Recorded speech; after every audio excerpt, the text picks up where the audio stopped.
Hi everybody, my name is Meg, and I'm an Associate Naturalist here at Beaver Lake Nature Center. Today, I'm going to read you a book. You might have heard of it. It's called The Lorax.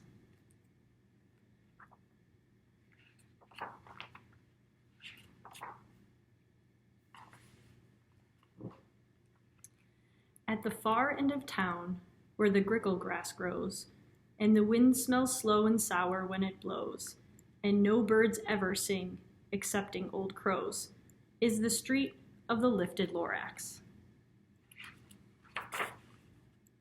And deep in the grickle grass, some people say, if you look deep enough, you can still see today where the Lorax once stood, just as long as it could, before somebody lifted the Lorax away.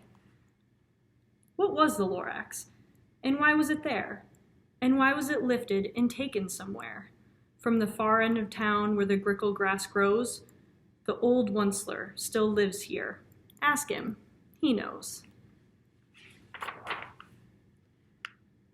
You won't see the Onceler, don't knock at his door. He stays in his lurkum on top of his store. He lurks in his lurkum, cold under the roof, where he makes his own clothes out of muffered moof.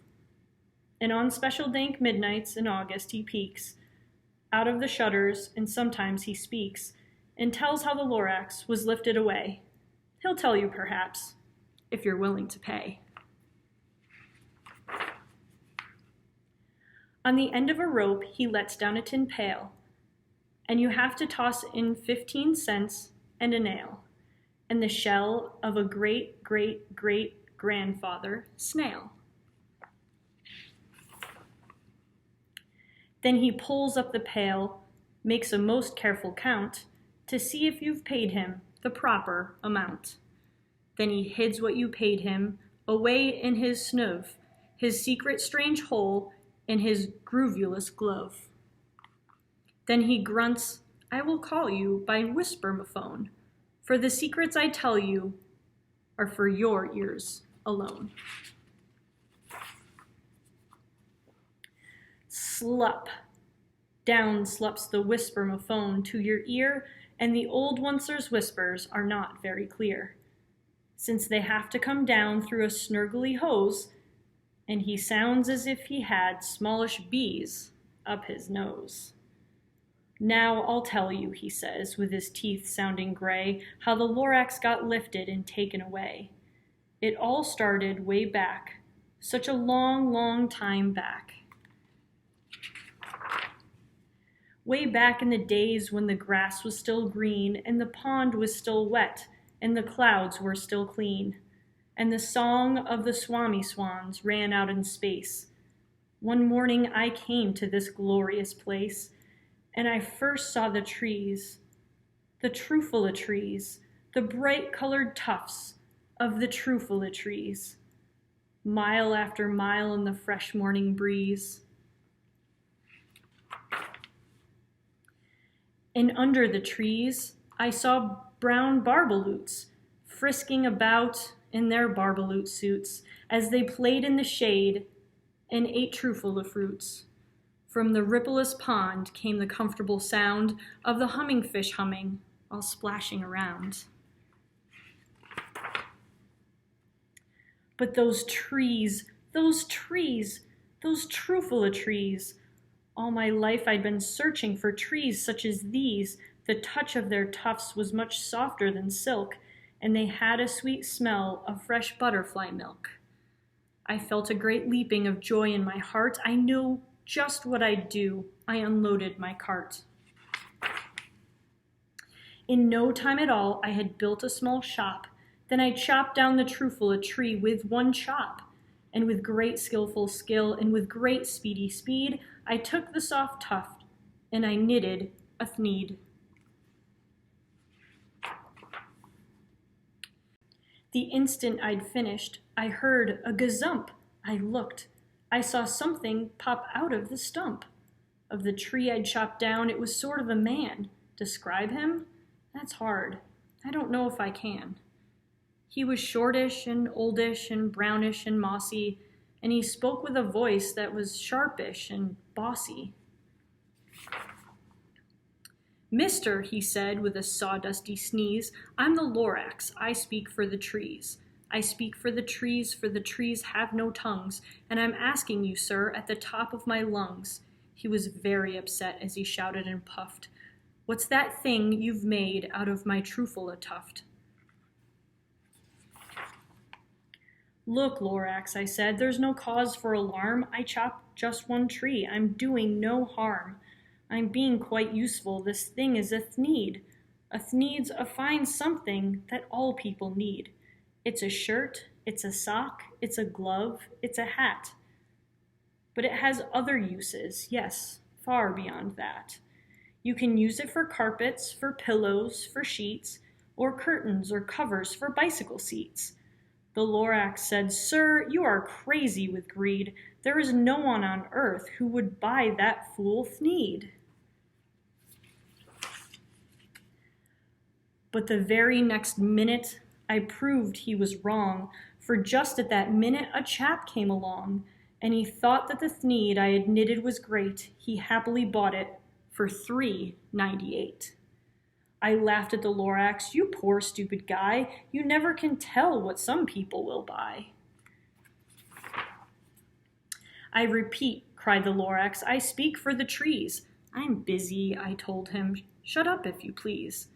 I rushed across the room and in no time at all built a radio phone. I put in a quick call. I called all my brothers and uncles and aunts and said, listen here, here's a wonderful chance for the whole Onceler family to get mighty rich. Get over here fast. Take the road to North Nitch. Turn left at Weehawken, sharp right at South Stitch.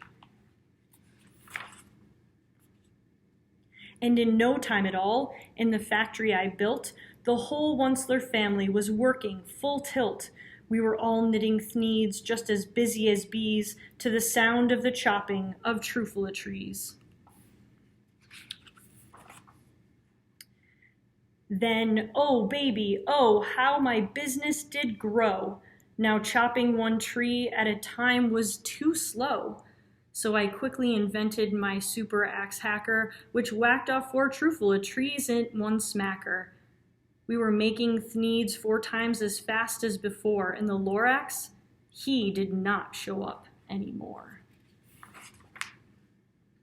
But the next week he knocked on my new office door. He snapped, I'm the Lorax who speaks for the trees, which you seem to be chopping as fast as you please, but I'm also in charge of the brown barbaloots who played in the shade in their barbaloot suits and happily lived eating trufula fruits.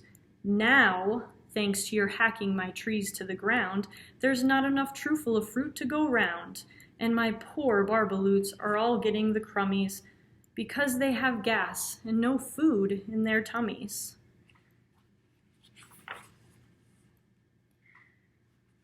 They loved living here, but I can't let them stay. They'll have to find food, and I hope that they may. Good luck, boys, he cried, and he sent them away.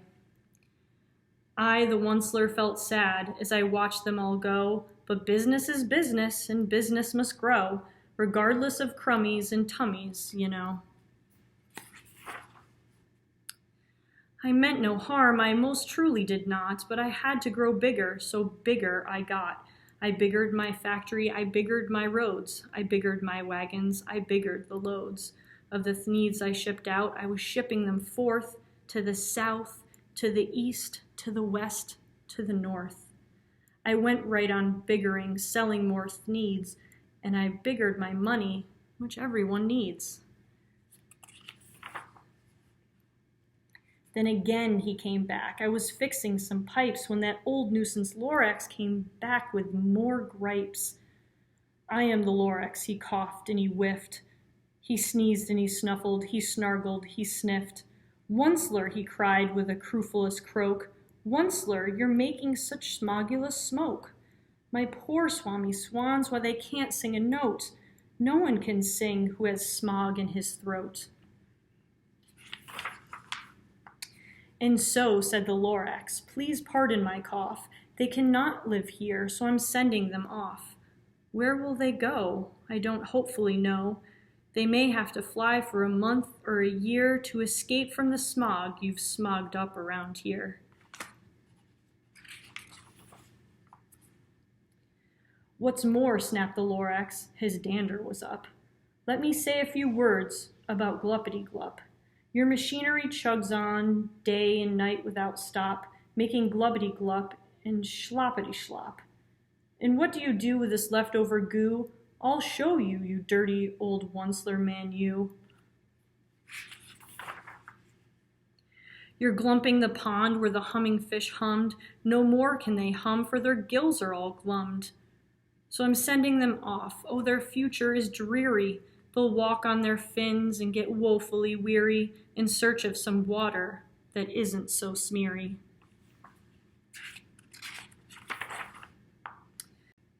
And then I got mad. I got terribly mad. I yelled at the Lorax, now listen here, Dad. All you do is yap yap and say bad, bad, bad, bad. Well, I have my rights, sir, and I'm telling you I intend to go on doing just what I do. And for your information, you Lorax, I'm figuring on biggering and biggering and biggering and biggering, turning more Trufula trees into thneeds, which everyone needs. And at that very moment, we heard a loud whack. From outside in the fields came a sickening smack of an axe on a tree, and then we heard the tree fall, the very last Trufula tree of them all.